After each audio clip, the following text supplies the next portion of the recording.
Hello everyone, and welcome to MyniQ podcast. I'm your host, and I'll be sharing short English stories and conversations with you every day. Today's episode is When Time Tablets. And the text level is 4. Learn about doing actions and talking about doing actions. How to tell someone else words and asking little questions at the end of a sentence. Stick around till the end for 5 quick questions to test your understanding. Alright then, let's get listening. When time tablets. In the heart of Silicon Valley, a peculiar phenomenon occurred on that fateful date in May 2010. The Yerba Center for the Arts was abuzz with anticipation as Steve Jobs unveiled the first prototype of Apple's iPad. As the curtains parted, a sleek and slender device emerged, its touch-sensitive screen glistening like a mirage. People whispered among themselves, wondering what wonders this new gadget would bring. Some predicted it would revolutionize the way we consume information, while others thought it might change the fabric of our society. As Jobs began to speak, his words wove a spell that captivated all who listened. He spoke of innovation, of pushing boundaries, and of creating something truly magical. And so, like a phoenix rising from the ashes, the iPad took flight, soaring into the hearts of millions. It brought with it a new era of multitasking, of endless possibilities, and of connecting people across the globe. The world would never be the same again, for in that moment, time itself became a tablet, waiting to be unwrapped and explored.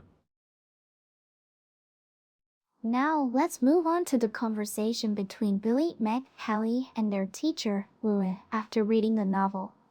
Oh my gosh, I loved the way the author described the iPad's unveiling. It felt like we were right there with Steve Jobs.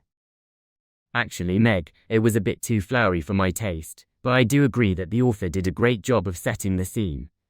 I'm more interested in what you guys thought about the impact of the iPad on society. Do you think it really changed things?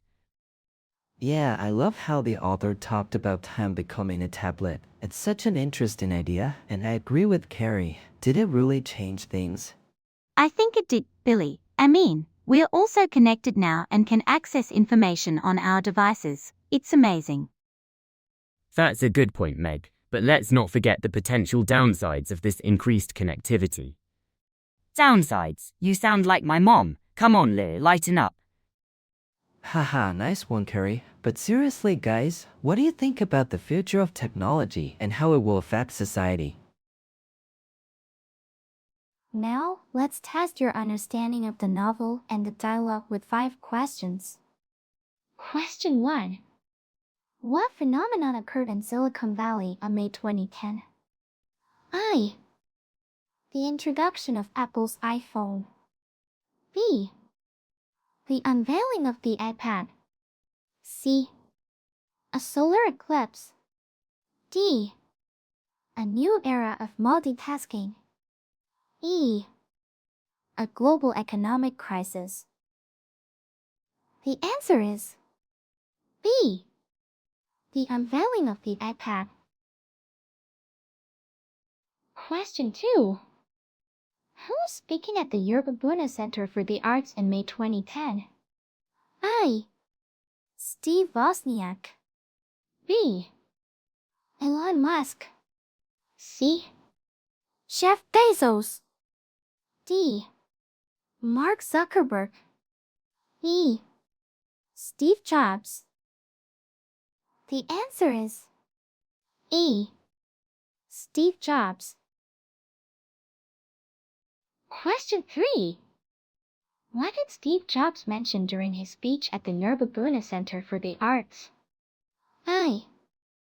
Innovation and multitasking. B. The impact of technology on society. C. Creating something truly magical. D. Pushing boundaries and connecting people. E.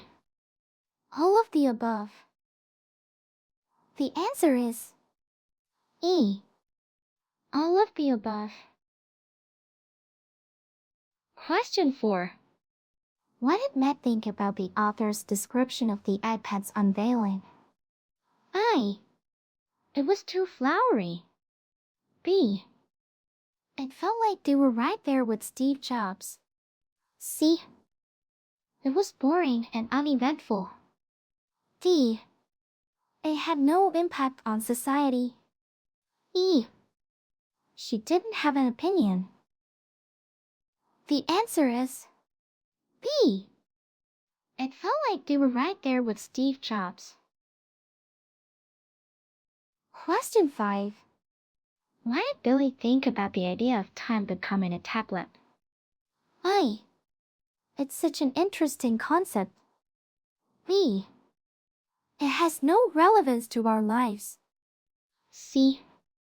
It's just a figure of speech. D. I didn't understand it. E. It made me think. The answer is A. It's such an interesting concept. That's it for today's quiz. How many did you answer correctly?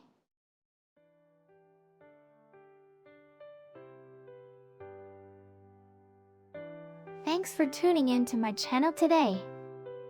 I hope you enjoyed the stories and conversations and found the quiz challenging yet fun. Don't forget to subscribe or follow us for more daily English learning content. Until next time, keep practicing your English and have a wonderful day.